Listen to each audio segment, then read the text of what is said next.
Kamusta ka kabayan? Kung bago ka lang sa aking channel, pasuyo ng like and subscribe.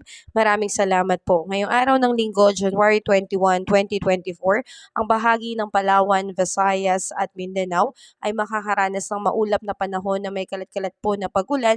Ito po ay dulot lamang po ng trough ng low pressure area na nasa labas ng ating bansa. Particular na po ito ay nasa labas ng Indonesia. Nang hangin nito ay extension nito ay nakaapekto sa ating bansa kaya tayo po ay nakakaranas ng pag-ulan, particular na po sa area ng southern portion ng Mindanao at sa Soc-Sargen po.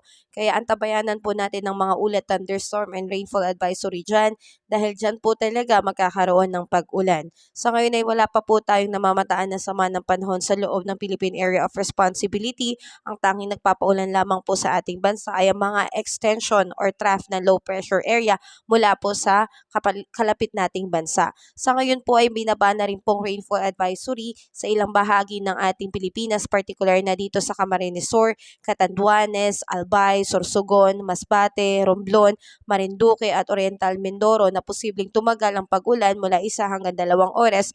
Kaya pinag-iingat po ang ating mga mamamayan na nakatira sa mababang area dahil posible po ang pagbaha. Sa ngayon ay asahan po natin magpapadala ng maulap na papawirin at merong light to moderate rain sa bahagi po ng Hilagang Luzon, ang northeast monsoon ang hanging amihan.